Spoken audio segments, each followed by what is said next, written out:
বাংলাদেশে চলমান কোটা সংস্কার আন্দোলন ওভারনাইট হঠাৎ করে আবার বেগবান হয়ে উঠছে। এটার কারণ হচ্ছে মাননীয় প্রধানমন্ত্রী শেখ হাসিনা সংবাদ সম্মেলনে ওনাকে জিজ্ঞেস করা হয়েছে কোটা আন্দোলনের ব্যাপারে বা কোটা সংস্কার আন্দোলনের ব্যাপারে। তো এই ব্যাপারে মাননীয় মুখরা প্রধানমন্ত্রী উনি বলছেন যে মানে কী নিয়ে আন্দোলন উনি বুঝতে পারতেছেন না, এবং আহ, মুক্তিযোদ্ধা নাতিপুতিরা যদি হচ্ছে মেধাবী না হয়, তাহলে মেধাবী কি এই রাজাকারের নাতিপুতিরা, রাজাকারের বাচ্চারা, তারাই কি শুধু মেধাবী? এই টাইপের একটা প্রশ্ন উনি দেশের সামনে রাখছেন, জাতির সামনে টেবিলে রাখছেন। তো রাখার পর এই মধ্যরাতেই হইতেছে সারা দেশে উত্তাল হয়ে পড়ছে ক্যাম্পাসগুলো। ঢাকা ইউনিভার্সিটি, বুয়েট, জাহাঙ্গীরনগর, জগন্নাথ থেকে শুরু করে মোটামুটি সারা বাংলাদেশে এই মধ্যরাতে ছাত্রছাত্রীরা সবাই রাস্তায় নেমে আসছে। তো এটা আমরা খেয়াল করতেছি যে কোটা নিয়ে ছাত্রছাত্রীদের মধ্যে একটা অন্য লেভেলের জোশ। তো সেলফ ইন্টারেস্ট আছে তো এখানে, এই কারণে। তো যা হোক, এটা একটা ভালো ব্যাপার, লক্ষণীয় যে বাঙালি আত্মসম্মান গুলায় এ পর্যন্ত খেয়ে ফেলে নাই এই বাংলাদেশের মানুষজন বলি অথবা তরুণ প্রজন্ম বলি, যে এইরকম অশ্রাব্য কুশ্রাব্য ভাষা বলার ঠিক হচ্ছে না, অ্যাকুরেট হচ্ছে না, কারণ মাননীয় প্রধানমন্ত্রীর স্ট্যান্ডার্ডই এটা। আমাদের প্রধানমন্ত্রী এইটা হইতেছে ওনার জন্য বেসলাইন, উনি এই ভাষাতেই কথা বলে থাকেন।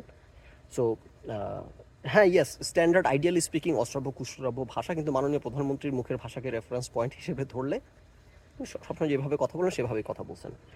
এখানে ওনার যে মেন্টালিটিটা প্রকাশ পায়, উনি এটা তো আমরা মানে একেবারে ক্লিয়ারলি ম্যানিফেস্টেড হয় যে উনি মনে করেন এটা ওনার বাপের দেশ, এবং উনি মনে করেন এটা ওনার দেশ।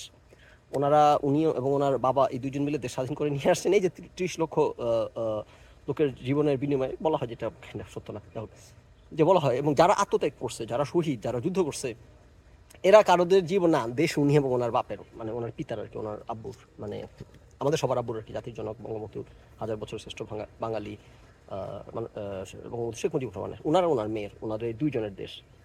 ওনার অ্যাটিটিউডটা কিন্তু এরকম, রাইট? তো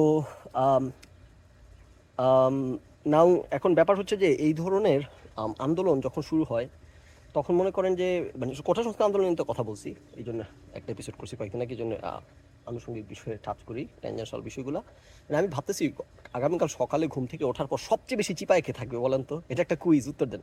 সবচেয়ে বেশি চিপা আগামীকাল সকালে কে থাকবে? ইউটিউবারগুলো, ইনফ্লুয়েন্সারগুলো, রাইট?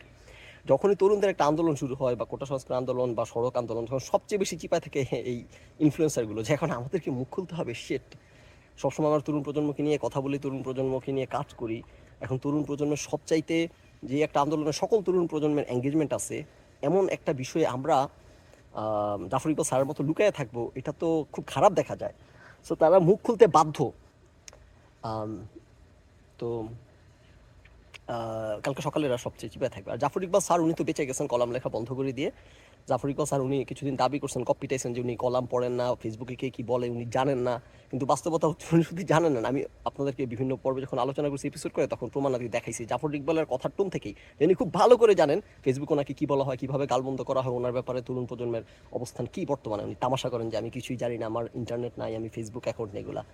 তো সেটার প্রমাণ আমরা পাইছি পরবর্তীতে। জাফর ইকবাল স্যার এখন কলম লেখা বন্ধ করে দিয়েছেন, ওনাকে এই পরিমাণ গালমন্দ করা হয়, উনি বুঝে গেছেন এই দেশে এখন ওনার অবস্থান হইতেছে আমাদের মুক্তিযোদ্ধাদের মতো। এই দেশে ওনার অবস্থান এখন আমাদের মুক্তিযোদ্ধাদের মতো। এই যে স্লোগান দিচ্ছে পোলাপানরা, আমি কি জানি তুই কে আমি কে, রাজাকার রাজাকার, তারপর এইগুলো বলতেছে, এবং মন্ত্রী সবাই চিৎকার করতেছে যে বাংলাদেশের স্বাধীন দেশ এইভাবে করে উদ্ধত্ত কই পায়। মানে উদ্ধত্ত বলতে আপনারা কি বুঝান? দেশ কি আপনাদের নাকি আপনাদের বাবার? মানে উদ্ধত্ত বলতে আমরা বলতে পারি না আপনি এই উদ্ধত্ত কই পান আরেকটা নাগরিককে নিয়ে এভাবে কথা বলার? আপনাদের এত পাওয়ার থেকে আসে? আপনারা তো অন্য যে কোনো নাগরিকের মতোই সাধারণ নাগরিক, আপনারা বরং কোনো নাগরিকদের চাকর। আপনারা তাদের হাতে পায়ে ধরে, মানে যদি আইডিয়ালি স্পিকিং, হাতে পায়ে ধরে ভোট ক্ষমতা করে তাদেরকে সার্ভ করতে আসছেন। আপনারা তাদের যে বড় না কোনো অংশে, বরং তাদের চেয়ে ছোট সভ্য দেশ হইলে আর কি। আপনারা অসভ্য দেশে থাকেন আপনারা, খোদা যা হোক। সেটা বলে যে অধ্যত্ব কই পায় ছেলে পেলে এইভাবে কথা বলার? আপনারা এই অধ্যত্ব কই পান এইভাবে কথা বলার? এত সাহস কোত্থেকে আসে? এত বার কীভাবে বাড়ে আপনাদের? তো এই যে ওনাদের মুখের ভাষা, এবং স্পেশালি আমাদের মাননীয় প্রধানমন্ত্রী যে একটা এটা আসলে ওনার পৈতৃক অ্যাটিটিউড। আমাদের জাতির জনক বঙ্গবন্ধু শেখ মুজিবুর রহমান দেশ স্বাধীন করার পর ওনার এমন একটা অ্যাটিটিউড ছিল, যেটা এটা ওনার দেশ। ওনার এখন মাননীয় প্রধানমন্ত্রী তো বলতে পারে এটা আমার বাপের দেশ, উনি তো আর ওইটা বলতে পারেন না বঙ্গবন্ধু শেখ মুজিবুর রহমান, কারণ উনি হইতেছে আমাদের জাতির বাবা। সো এটা ওনার দেশ ছিল আর কি। সো তখন রক্ষী বাহিনী গঠন করছে, সকল কিছু ডিজলভ করে দিছে, অন্য সকল দল মত উনি উনি একমাত্র সিদ্ধান্ত নেওয়ার ক্ষমতা রাখেন যে দেশ কীভাবে চলবে, কি কোনটা দেশের জন্য ভালো, এই সিদ্ধান্ত উনি একা নিবেন কেন, কারণ উনি দেশ স্বাধীন করছেন, রাইট। এবং মাননীয় প্রধানমন্ত্রী করবেন কেন, কারণ ওনার বাবা দেশ স্বাধীন করছেন, আচ্ছা, আর কেউ মুক্তিযুদ্ধ করে নাই।